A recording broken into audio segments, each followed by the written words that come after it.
오늘 사무엘상 16장의 일부 본문으로 다윗 시리즈 세 번째, 사람은 외모를 보고 판단하지만 하나님은 중심을 보고 판단하십니다 라는 제목으로 말씀을 나누겠습니다. 요즘은 어디를 가나 보이지 않는 눈이라고 일컬어지는 CCTV의 범위 안에서 우리가 살아가고 있는 것 같습니다.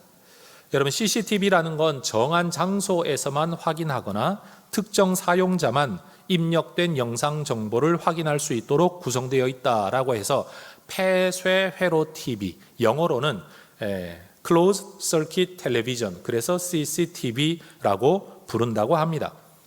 2016년도에 한 뉴스 보도를 보니까 제가 찾아낸 가장 최근의 통계 자료예요. 보니까 수도권 시민들은 1인당 하루 평균 83차례 CCTV나 자동차 블랙박스나 휴대전화 촬영에 의도치 않게 노출된다고 합니다. 내가 내 카메라 들고 사진 찍는 거 말고요, 그냥 생활하는 동안에 83차례, 2016년 자료니까 CCTV가 더 많이 확보된 지금이라고 한다면 여러분 좋기 100회는 넘지 않을까라고 추측해 볼 수 있을 것 같습니다. 만약 그 모든 영상 기록을 누군가가 통합할 수도 있고 제어할 수도 있다라고 가정을 한다면 여러분, 그 사람이 마음만 먹으면 우리가 어디를 가서 무슨 행동을 했는지 다 들여다보고 있다라고 이야기할 수도 있겠죠. 여러분, 세상에서의 인간 기술도 이러하다면 하물며 우리 하나님이야 뭘 더 말하겠습니까? 예수님의 제자였던 요한은 환상 가운데 하나님이 들려주시고 보여주신 것을 기록한 요한계시록을 통해 우리 예수님의 눈이요 불꽃 같다라고 기록을 했습니다. 그래서 우리가 기도할 때 하나님이 불꽃 같은 눈으로 라고 표현하는 것은 바로 이 계시록의 말씀에 근거한 표현인 거죠. 여러분, 우리 예수님, 우리 하나님께서는 이 불꽃 같은 눈으로 도대체 무엇을 보고 계시는 걸까요? 예레미야 선지자는 이렇게 언급을 했습니다. 예레미야 17장 10절인데 같이 한번 읽어 보겠습니다. 나 여호와는 심장을 살피며 폐부를 시험하고 각각 그의 행위와 그의 행실대로 보응하나니. 여러분, 사람의 기술은 기껏해야 우리의 외적인 행동을 지켜볼 뿐이지만 하나님은 꺼지지 않는 불꽃 같은 눈으로 우리의 행동이나 말뿐이 아니라 우리의 마음, 심장을 살피신다. 마음을 살피신다. 우리의 속 생각을 속속들이 들여다보신다. 그리고 그에 따라 갚아주시는 분이다.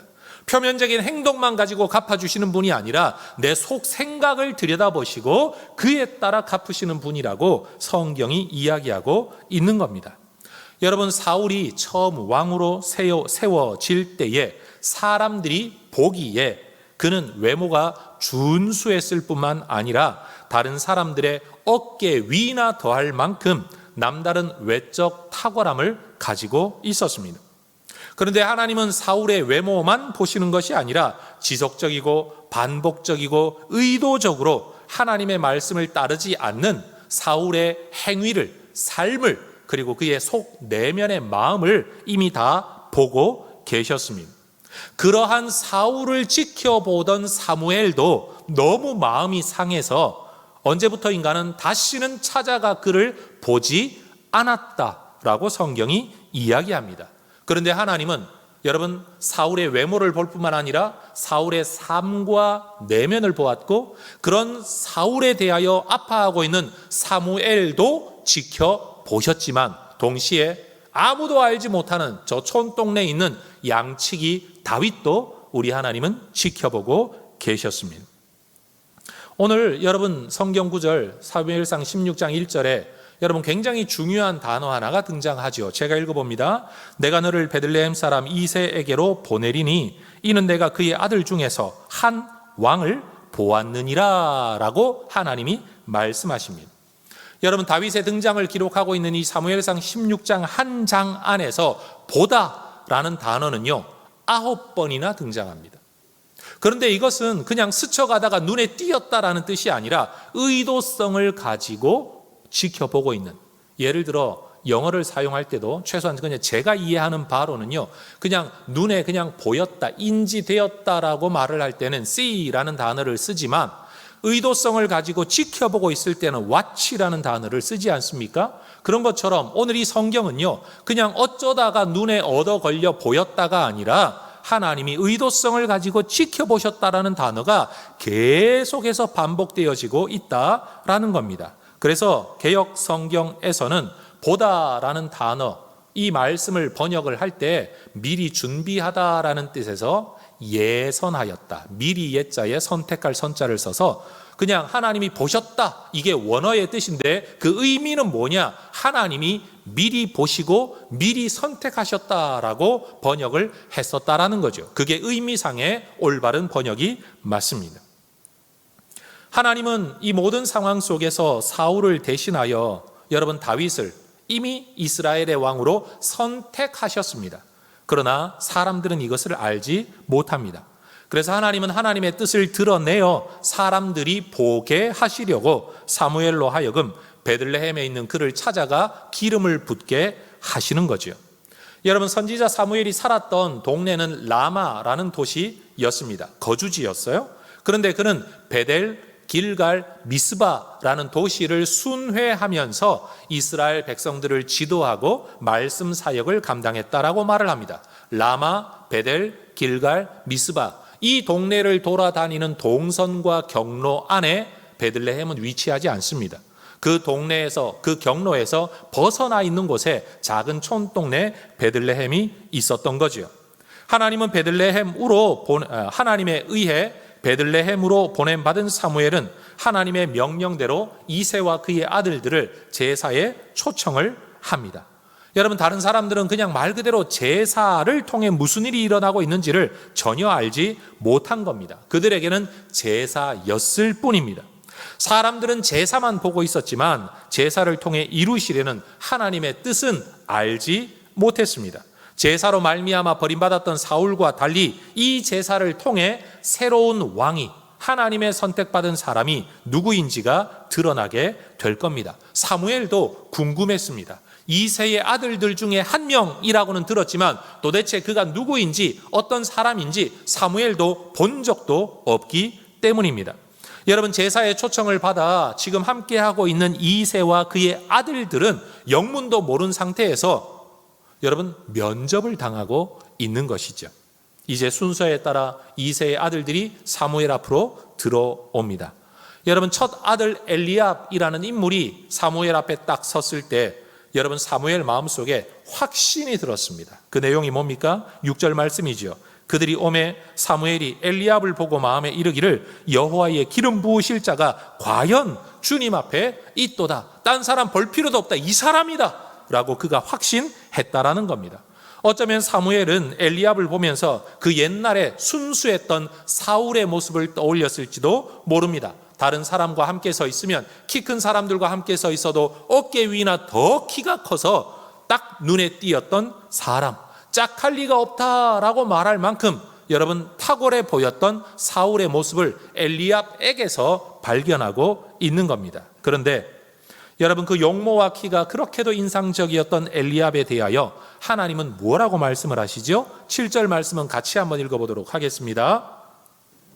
여호와께서 사무엘에게 이르시되 그의 용모와 키를 보지 말라.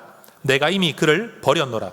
내가 보는 것은 사람과 같지 아니하니 사람은 외모를 보거니와 나 여호와는 중심을 보느니라 라고 말씀을 하십니다. 여러분, 하나님은 엘리압을 버렸다라고 말씀하시는데 이것은 하나님이 그를 구원받지 못하게 하신다 이런 뜻이 아니라 하나님이 의도하고 계획하고 목적하는 일에 이 사람을 선택하지 않으셨다라는 뜻입니다. 왕으로 살아가는 동안의 삶을 보시고 하나님은 사울을 이미 버리셨죠. 그렇다고 그가 지금 왕의 자리에서 쫓겨난 건 절대 아닙니다. 왕으로 살아가고 있지만 하나님의 마음에서는 이 사람이 내 뜻을 이룰 수가 없겠구나 라고 이미 마음 먹었다, 이것을 버렸다라고 표현한 겁니다. 그리고 우리 하나님께서는요, 그가 비록 왕은 아니었지만 아버지 집에서 살아가고 있는 엘리압의 삶을, 마음을 이미 보셨고 그를 버리신 겁니다. 여러분, 엘리압이 왕의 자리에서 살아갈 기회를 얻었냐? 통치해 볼 수 있는 근거, 기회라도 주고 평가해야 맞지 않느냐라고 우리는 생각을 하겠지만 하나님은 지금 왕의 역할을 잘할 사람을 뽑고 계신 게 아닙니다. 기회를 주어보고 일 잘할 사람, 능력 있는 사람을 하나님이 뽑고 계신 게 아닙니다. 하나님은 하나님 마음에 맞는 사람을 찾고 계신 거죠. 이어지는 다른 6명의 아들들도 사무엘 앞에 섭니다. 그런데 하나같이 여러분 우리 하나님께서 똑같은 말씀을 하십니다. 8절, 9절, 10절에 똑같은 표현이 반복되죠. 그게 뭡니까? 하나님께서 택하지 아니하셨느니라. 여러분 사무엘은 굉장히 당황했을 겁니다. 선지자였던 사무엘조차도 자기가 가지고 있던 가치 판단의 기존 가치 판단 안에서 사람을 보고 있었고 사람을 평가하고 있었는데 그게 하나님과 달랐기 때문입니다. 여러분 선지자라고 해서 모든 생각이나 판단이 하나님과 같을 수는 없습니다. 선지자라고 해도 그 역시 그 시대의 가치관에 영향을 받는, 눈으로 보는 것에, 귀로 듣는 것에 영향을 받는 사람일 뿐이었습니다.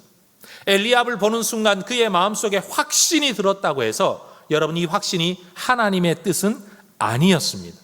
저는 이 자리에서 우리 성도님들에게 부탁드리고 싶어요. 교회 생활을 좀 하다가 보면요, 성도들 가운데 내가 기도해 보니 마음에 감동이 왔다, 내가 기도해 보니 이게 하나님의 뜻인 것 같다 라는 말로서 자기의 확신, 자기의 판단을 하나님의 이름을 빌어서 더 견고히 해서 다른 사람에게 관철시키려고 하는 잘못된 습성들이 우리 기독교인들 안에 있는 것 같아요. 그런데 여러분 오늘 본문에서 보다시피 사무엘이라는 사람 절대 고의적으로 범죄한 적 없고 평생 하나님 뜻 따라 살았던 귀한 사역자였지만 여러분 그의 확신도 하나님의 뜻과 같지는 않았습니다. 특별히 우리가 부모로서 자녀를 양육할 때 특별히 신앙생활 열심히 하고 기도생활 좀 하는 부모들이 자녀들을 컨트롤하기 위해 쓰는 방법이 뭐냐? 내가 너를 위해 기도해 보니 하나님이 이런 마음 주셨다 라는 말로 여러분 마치 하나님이 신적인 권위로 내게 뭔가를 알려주고 깨닫게 해주신 것처럼 자녀들에게 뭔가를 윽박지르거나 교훈과 훈계하려고 하는 일을 우리는 조심해야 합니다. 결국 부모가 하고 싶은 말을 할 뿐인데 그것의 권위를 얻기 위해 하나님의 뜻을 함부로 운운하는 것 때문에 자녀들은요 부모의 본심을 알잖아요. 평생 살아가니까요. 그러니까 신앙이라는 것, 하나님의 뜻이라는 것이 얼마나 아전인수격인가를 아이들도 어려서부터 아는 겁니다. 그런 관점에서 교회를 왔는데 목사도 자기가 하고 싶은 일 할 때마다 하나님의 뜻을 운운하고 결국 인간의 야망을 위해 하나님의 뜻을 여러분 읊어댑니다. 그러다 보니까 많은 사람들이 살아계시지 않는 하나님, 그저 인간이 자기 목적을 이루기 위해 써먹는 하나님 정도로만 보니까 교회를 떠나가는 거죠. 여러분 저는 우리 혜성교회 성도님들에게 간곡히 부탁을 드립니다. 내가 어떤 마음의 확신이 생기면 내 생각에는, 내 판단에는 나는 이러면 좋겠다 거기에서 멈추는 혜성교회 성도들 되시기를 주의 이름으로 축원합니다. 기도는 했지만 내 마음은 이렇게 결정을 내렸지만 나는 이래야 된다고 생각은 하지만 이것을 가지고 내가 하나님의 뜻이라고 상대방에게 강조할 만큼 우리는 그런 권위를 가지고 있지 못한 존재, 우리는 여전히 하나님의 뜻과 성경 말씀을 이용해서라도 죄를 지을 수 있는 존재라는 이 위험성을 우리는 인식하고 살아갈 수 있기를 소망합니다. 여러분 선지자라는 말은요 선견자라는 말과 함께 혼용되는데 미리 아는 자가 선지, 알지자, 선지자이고 미리 보는 자, 볼견자, 그가 선견자이죠. 그래서 여러분 이걸 영어로 표현하면 seer입니다. S-E-E, 보다에 ER, 사람을 붙여서 미리 보는 사람. 그런데 여러분 선지자, seer, 미리 보는 자였던 선지자 사무엘이 하나님이 택하신 사람을 못 보고 있는 겁니다. 하나님이 택하지 않은 사람인데 하나님이 택한 사람인 것처럼 보고 있는 이 인간의 한계 모습 앞에서 여러분 우리는 지금 사무엘을 비방하려고 하는 게 아니라 인간이 이런 연약함이 있구나, 이게 사람이로구나, 이게 우리의 관점이로구나 여러분 그렇게 우리 스스로를 조금 제한시키고 겸손하게 내려앉는 우리 모든 성도들이 되실 수 있기를 축복합니다. 여러분 성경 표현대로 하면 사람은 외모를 보거니와 할 때 이 외모라는 말이 모양을 말하는 게 아니고요. 히브리어 원어적으로는 사람은 사람의 눈만 보지만 이라는 뜻이 있다고 합니다. 그렇죠. 우리는 사람의 눈만 봅니다. 근데 하나님은요, 그 눈 뒤에 있는 마음을 보시죠. 여러분 우리나라 말에도 이런 말 있지 않습니까? 10길 물속은 알아도 한 길 사람 속은 모른다. 그게 우리의 한계예요. 이스라엘의 첫 왕, 표현을 바꾸면 이스라엘의 맏 왕이었던 사울의 마음에 하나님이 없다는 것을 하나님이 아셨죠. 이새의 맏 아들이었던 엘리압의 마음에, 그리고 다른 아들들의 마음에 하나님이 없다는 것을 하나님은 보셨습니다. 여러분 그들 안에 하나님이 없다는 것을 하나님이 아셨기 때문에 하나님의 마음과 계획에도 그들은 없었습니다. 그렇다고 인간의 삶을 못 살아간다는 거 아닙니다. 그들의 신앙이 없었다, 제가 이렇게 말하고 싶진 않습니다. 하나님이 뜻하시는 목적을 위해서 쓰임받을 사람으로는 하나님의 계획에는 없었다라는 뜻이지요. 하나님께서 분명 이새의 아들들 중에 한 명을 선택했다라고 말씀하셨는데 지금 눈에 본 아들들 가운데 하나님의 사람이 없다라고 하나님 말씀하시니 여러분 사무엘이 얼마나 당황스러웠겠습니까? 그래서 묻는 겁니다. 야, 아들들이 이게 전부 다냐? 그랬더니만 이새가 대답을 하지요. 11절 중반절입니다. 이새가 이르되 아직 막내가 남았는데 그는 양을 지키나이다. 따라 하십시다. 막내. 다시요. 막내. 막내는 말 그대로 말째라는 단어이지요. 히브리어로 하카톤이라는 이 단어는요, 가장 어리다라는 뜻과 함께 가장 작다라는 의미도 가지고 있는 단어라고 합니다. 생각해 보세요. 다윗을 표현할 때 가장 작은 자. 근데 사울은 어떤 사람이었죠? 키 큰 사람하고 함께 서 있어도 어깨 위나 더 큰 자. 다시 말하면 가장 큰 자. 사울. 다윗은요? 가장 작은 자. 엘리압이 보여주고 있는 탁월한 외모와도 비교되는 별 볼 일 없는 자. 지금 다윗의 등장은 그렇게 대단한 모습이 아니라 별 볼 일 없는 모습으로 처음 표현되어집니다. 다윗은 그의 집안에서조차도 귀중한 손님이 오시는 자리에, 제사의 자리에도 부름받지 못하는 별 볼 일 없는 존재, 관심 밖의 존재였습니다. 여러분 저는 아버지 2대 독자, 저 장남으로 자라나서요, 이 집안에서 장남, 맏아들이라는 게 어떤 의미를 가지는지 좀 유교적인 집안에서 많이 겪고 자라났어요. 그러니까 상대적으로 우리 두 분의 누님들은요, 약간 대접 못 받으셨어요. 제가 알아요. 제 동생, 여러분 자기 세상 살았어요. 여러분 제가 있어야 모든 게 해결이 되는, 그래서 저희 할머니, 할아버지는 여러분 저를 이름으로 부르지 않고 늘 맛상주라고 부르셨어요. 여러분 이해가 되시죠? 여러분 그래서 제사가 있어도 제가 있어야만 되는 거예요. 둘째, 있으면 좋고 없어도 그만이에요. 여러분 지금 이 다윗도요, 결국 이 집안 안에서 꼭 있어야 할 엘리압 맏아들과 그리고 있으면 좋은 다른 아들들 6명, 그리고 막내는요, 있어도 그만 없어도 그만 이라고 대접받는 존재로 자라났다라는 겁니다. 그러니 여러분 이런 중요한 상황, 집안에 이렇게 귀한 일생일대에 한 번 있을까 말까 선지자가 여러분 우리 집안을 초청한 이 일에 다윗은 전혀 초청받지 못하는 사람으로 자라났다라는 거죠. 성경을 보면 다윗 집안은 양을 지키는 하인을 둘 수 없을 정도로 가난하지는 않았다라는 것을 알 수 있어요. 언젠가 다음에 살펴보게 되겠지만 17장의 말씀을 보면 여러분 형들이 전쟁터에 나가 있고 아버지가 아들들의 안부가 궁금해서 다윗을 보낼 때 성경의 기록은 이렇게 말을 해요. 사무엘상 17장 20절에 다윗이 아침에 일찍 일어나서 양을 양 지키는 자에게 맡기고 아버지가 명령한 대로 음식 가지고 가서 진영에 이르렀다 그래요. 그리고 22절에 보면 다윗이 자기의 짐을 짐 지키는 자의 손에 또 맡겼다라고 말합니다. 이게 무슨 뜻이죠? 여러분, 아버지의 명령을 받아 어디론가 갈 때 양을 돌보는 것 다윗이 해야만 될 일이 아니고 여러분, 양 지키는 자에게 맡길 수 있는 일꾼들이 있었다라는 뜻이고요. 그리고 여행을 갈 때도 다윗을 수종드는 일꾼이 따라갔고, 그래서 다윗이 그 짐 지키는 자에게 맡길 수 있는 누군가가 있었다라는 거예요.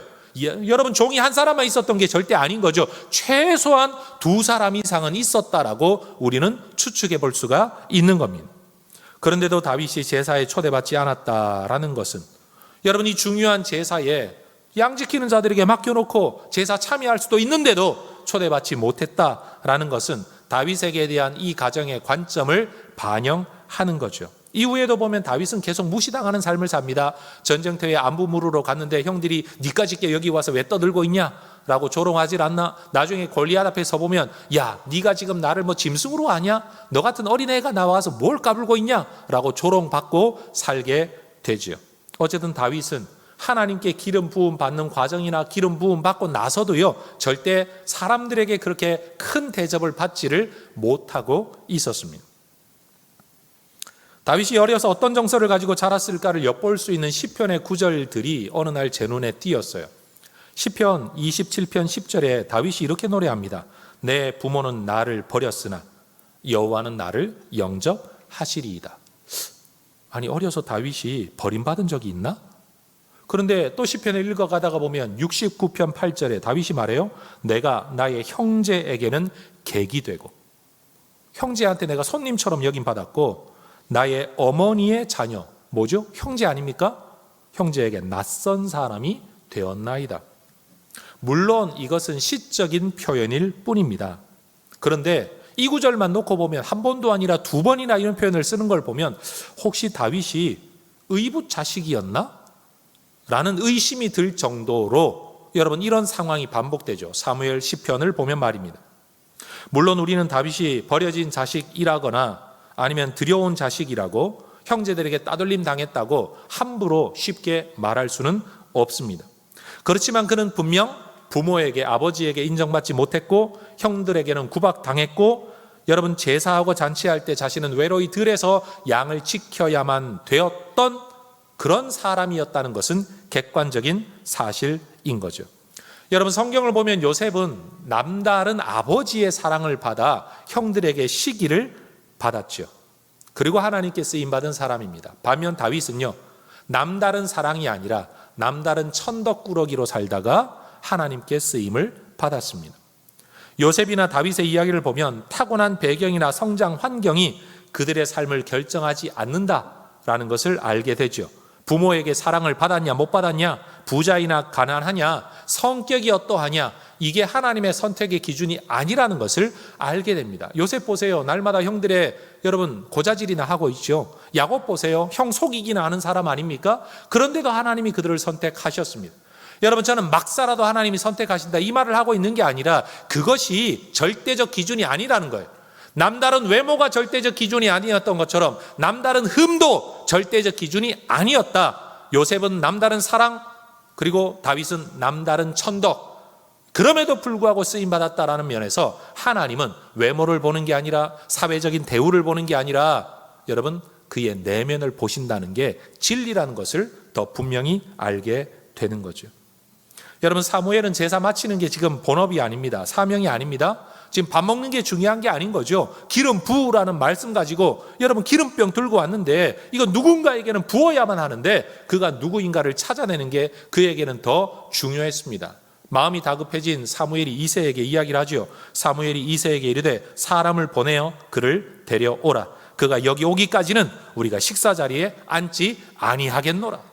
지금 먹는 게 중요한 게 아니다. 지금 제사 끝낸 게 중요한 게 아니다. 더 중요한 일이 하나 남아 있다. 여러분, 다윗이 들판에서 언급결에 불려왔을 겁니다. 씻고 왔을까요? 아마 그대로 왔을 겁니다. 그런데 그렇게 불려온 다윗을 두고 성경이 뭐라고 묘사를 하죠? 12절입니다. 이에 사람을 보내어 그를 데려오매 그의 빛이 붉고 눈이 빼어나고 얼굴이 아름답더라.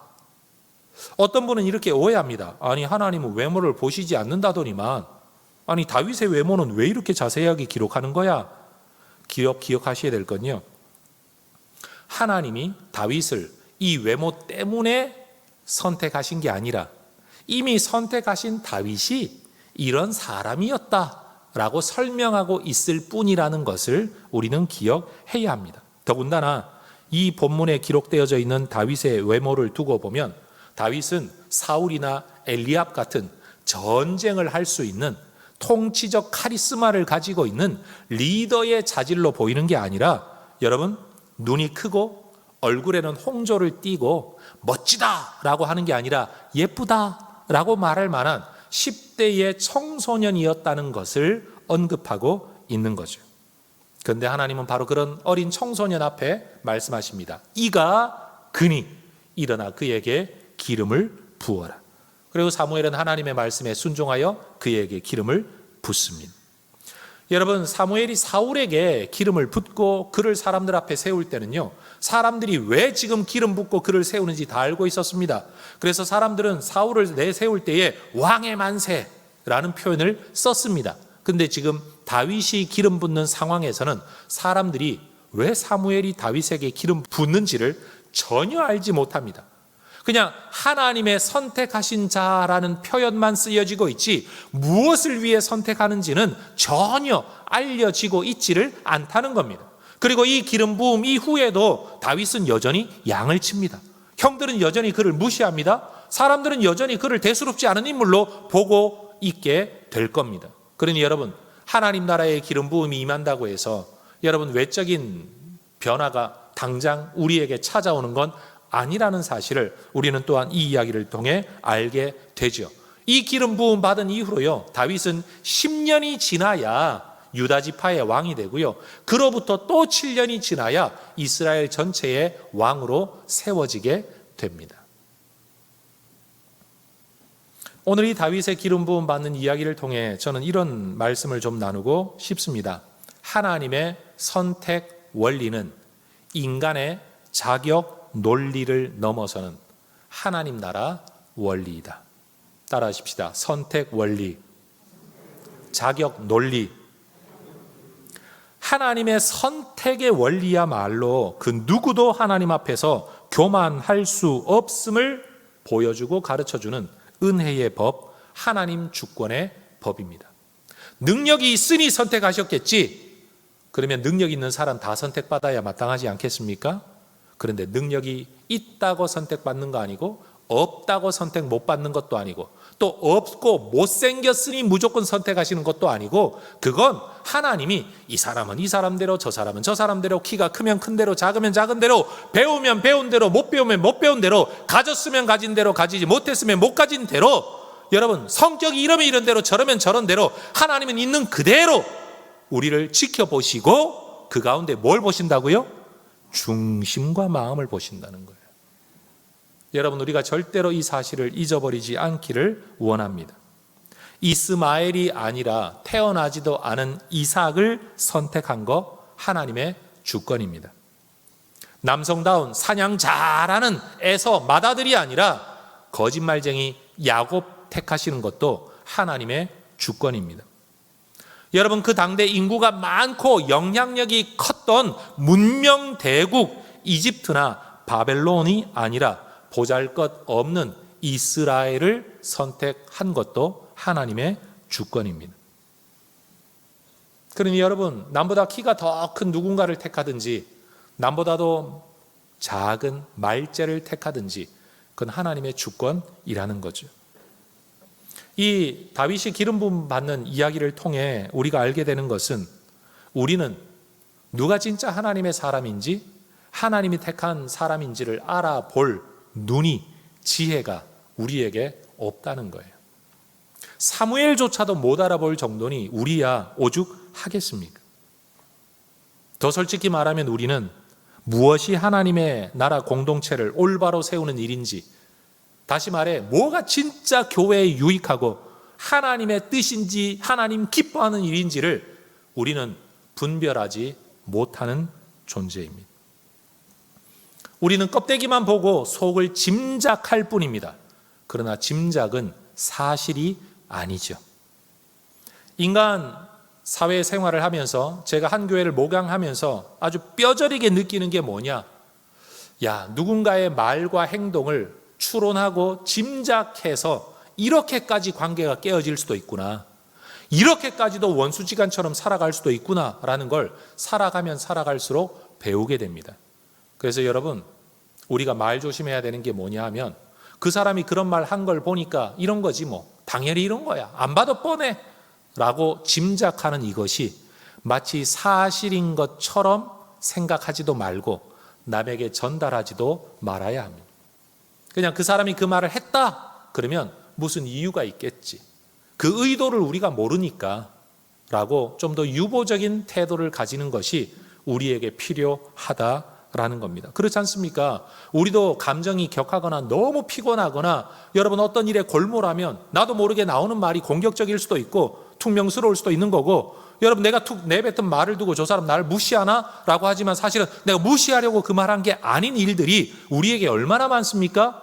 그러니 여러분, 우리가 다른 사람의 말을 객관성을 가지고 평가한다고 해도 사실은 그 객관성이 전혀 객관적이지 않은 우리 마음을 모르니까요. 상대방의 마음을 모르고 있다는 한계를 우리는 인정하면서 살아가야 될 것입니다.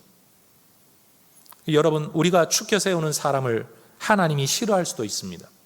오늘 표현 그대로 하면 우리가 인정하고 추켜 세우는 사람을 하나님은 버렸다라고 말씀하실 수도 있다라는 겁니다.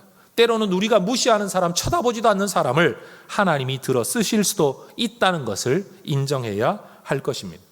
여러분, 그러고 보면 우리의 결정이라는 게 참 별 볼 일 없는 것 아니겠습니까?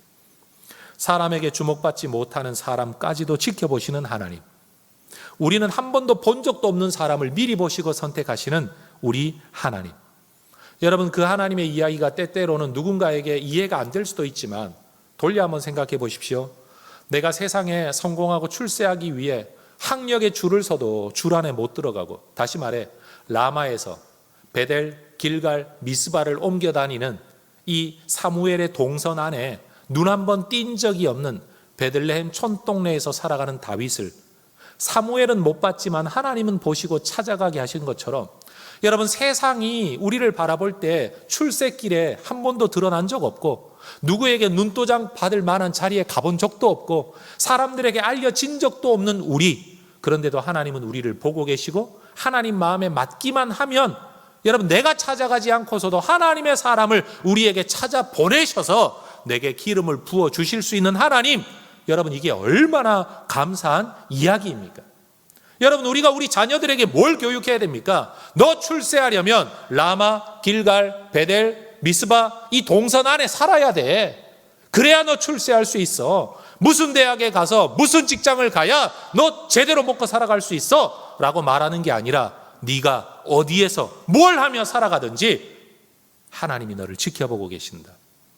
네가 하나님 마음에 들기만 하다면 하나님이 너를 들어 쓰실 거다.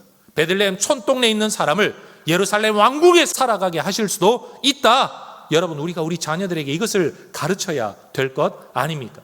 예수 믿는 사람들 중에서도 여전히 하나님 앞에 와 기도하는 게 뭐냐 하면, 하나님, 라마에, 미스바에, 베델에, 길갈에 이 동선 안에서 살게 해주십시오. 이 안에 들어가게 해주십시오. 이것이 우리의 기도 제목인데, 정작 하나님은 다윗을 그 안에 들어가게 하시는 게 아니라, 여러분, 촌동네에서도 들판에 버려진 초대받지 못한 사람을 하나님은 찾아가 또 부르시고 기름을 부으셨다는 사실이에요. 우리 애성교회가 남보다 잘난 교회 되려고 힘쓸 필요가 없습니다. 하나님께서 주신 사명, 이 촌동네 산꼭대기에서라도 성실하게 감당하면 하나님 우리의 마음, 우리의 헌신 다 들여다보실 줄로 믿습니다. 여러분, 우리의 삶을 우리 하나님이 보고 계시다는 사실을 꼭 기억을 하시기를 바랍니다. 사울이라고 해서 항상 악한 것이 아니었고요, 다윗이라고 항상 선한 것이 아니었습니다. 그런데 중요한 건 그들이 여러분 베들레헴 촌동네에서 살든지 아니면 왕궁에서 살든지 그의 마음이 하나님 앞에 있느냐, 하나님 마음에 들었냐, 이걸 하나님이 기뻐하신 거지, 여러분 베들레헴과 왕궁을 하나님 비교하신 적이 없다는 사실을 기억해야 할 것입니다. 다윗의 이야기에서 하나님은 직무나 지위와 관계를 맺는 게 아니라 사람과 관계를 맺는 분이라는 것을 알게 되죠. 다시 말하면 하나님은 사람에게 기름 부으시고 사람에게 일을 맡기시는 거지 일에 맞는 사람을 찾으시지 않는다라는 사실입니다. 그러니 우리 성도들은 어떤 자리, 어떤 직책과 지위에 가려고 발버둥 치는 인생 살지 말고 하나님 마음에 맞는 삶을 살아가려고 애쓰는, 지금 내가 하고 있는 일이 나라를 다스리는 대단한 일이 아니라 양돌보는 별 볼 일 없는 일, 집안에서 식사 준비 빨래하고 여러분 직장 가서 허드렛 일이나 하는 일이라고 할지라도 하나님 눈에 합한 여러분 성실한 삶을 살아가는 게 우리 인생의 가치가 되어야 할 줄로 압니다. 그래서 우리 예수 믿는 사람들은 직장에서 성실해야 됩니다. 근면해야 됩니다. 진실해야 됩니다. 그리고 여러분 충성스러워야 됩니다. 이게 하나님이 원하시는 우리 그리스도인의 모습인 거죠. 세상 사람들은 자기에게 찾아온 기회를 놓치지 않으려고 때로는 없는 기회라도 만들어 얻어보려고 발버둥을 치지만 또는 스트레스를 받지만 여러분 우리는 그렇게 살아서는 안 됩니다. 하나님이 내게 주시려는 것을 어느 누구도 빼앗을 수 없고 하나님이 다른 사람에게 주시려는 것을 나도 빼앗을 수 없습니다. 자, 따라해 보십시다. 빼앗을 수 없고 빼앗기지도 않습니다. 그러니 여러분 자기에게 주어진 복, 우리는 이것을 분복이라고 하죠. 나눌 분자에 복복자. 하나님이 내 것이라고 딱 찍어 나누어 둔 그 복, 여러분 이거 하나님께서 우리에게 주실 줄로 믿습니다. 그러니 여러분 세상보다 좀 처진다고 걱정할 거 없고요. 여러분 옛날보다 잘 안 된다고 걱정할 것도 없고요. 잘 되면 잘 되는 대로, 안 되면 안 되는 대로, 남보다 잘하면 잘하는 대로, 못하면 못하는 대로 하나님이 우리에게 주시는 우리의 폴션, 우리의 분깃, 우리의 분복, 여러분 이것이 있다는 것을 믿어야 된다라는 거죠. 마음의 중심 때문에 하나님께 선택받았고 부름받았고 기름 부음 받아 일생을 살았던 다윗이 훗날 아들에게 남겨주는 유언, 유훈, 하나님께 그렇게 부름받아 살다가 일생을 여러 모습으로 살다가 인생 살아보니 결국 이게 핵심이더라 라고 남겨주는 그 말, 저는 그 성경 구절 하나를 읽고 오늘 설교를 마치려고 합니다. 여러분 의미 있게 이 말씀을 여러분 하나님의 음성으로 새겨 들으시기를 바랍니다. 역대상 28장 9절의 말씀을 다 함께 읽도록 하겠습니다. 내 아들 솔로몬아, 너는 내 아버지의 하나님을 알고 온전한 마음과 기쁜 뜻으로 섬길지어다. 여호와께서는 모든 마음을 감찰하사 모든 의도를 아시나니 내가 만일 그를 찾으면 만날 것이요 만일 내가 그를 버리면 그가 너를 영원히 버리시리라. 우리 마음을 감찰하시는 하나님, 우리의 말과 행동만 보시는 게 아니라 우리의 의도를 보고 계신 하나님, 여러분 그 하나님 앞에서 온전한 마음과 기쁜 뜻으로 우리 하나님을 섬기며 하나님의 세워주심을 기다리며 내가 원하는 자리에 못 가더라도 이 자리에서도 하나님 날 보고 계신다, 갚아주신다, 여러분 그것을 믿고 잘 살아내는, 그래서 기도대로 이루어지지 않고 소원대로 이루어지지 않아도 지금 내가 살아가는 이 자리를 하나님의 세워주신 자리라고 믿고 감사한 기쁨으로 예배로 살아가는 우리 모든 혜성 가족들 되시기를 주의 이름으로 축원합니다. 기도하겠습니다.